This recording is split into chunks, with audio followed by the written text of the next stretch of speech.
جزيلا لك. وننتقل الآن إلى سيد حسن الأمين من لندن. سيد الأمين، مساء الخير.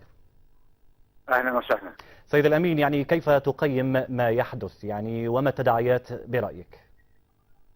أنا أرى أن هذا خروج على الشرعية، هذا التفاف على الثورة، محاولة لسرقتها.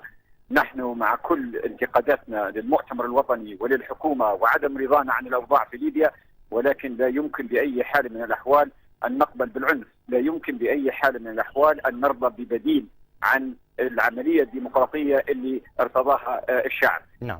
كتيبة القعقاع وكتيبة الصواعق بقيادة عماد الطرابلسي وعثمان مليقة، هؤلاء لا يريدون خيرا بليبيا. هذا ليس التصرف الصحيح والحقيقي، وأنا أهيب بكل الثوار الحقيقيين أنهم هم يحافظوا على هدوئهم. لا نريدهم أن ينجروا إلى معارك ضارية تسفك فيها الدماء. الحراك يجب أن يكون حراك شعبي. أنا أتوجه إلى مدينة طرابلس تحديدا أن تضلع بمسؤولياتها كما فعلت في السابق.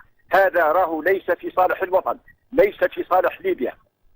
وعلى سكان طرابلس الآن وحرايرها وشبابها اللي طلع من قبل وأثبت أنه ضد الميليشيات العسكرية الخارجة عن القانون، عليه أن يخرج الآن ويتصدى لهذه المغامرة الجنونية اللي ليس من وراها أي هدف سوى طمع في السلطة، سوى محاولة للالتفاف على الثورة، وهذه مؤامرة. وأنا ليس لدي شك في أن وراها حتى عناصر من عناصر النظام السابق. وأنا أحمل السيد محمود جبريل تحديدا المسؤولية، لأن هذه الكتيبة تحديدا، كتيبة القعقاع، هي من تحميه، وهو من تربطه بها علاقات وثيقة. عليه أن يخرج الآن للناس، وعليه أن يبين موقفه، وعليه أن يرفض هذا التحرك الغير ديمقراطي، هذا التحرك الفوضوي. وبالتالي يا ليبيين، هذه ثورتكم الآن. يحاول بعض العناصر الفاسدة اللي عتت في الأرض فسادا، الكتائب المسلحة الخارجة على القانون، تحاول الآن تدخلنا في دوامة العنف من جديد.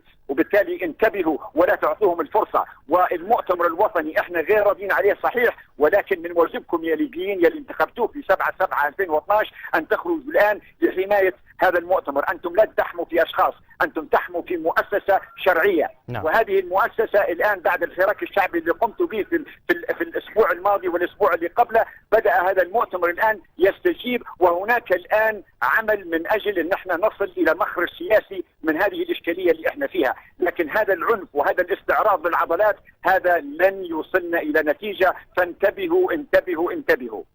وصلت الفكرة سيد الحسن أو حسن الأمين، كنت معنا من العاصمة البريطانية لندن عبر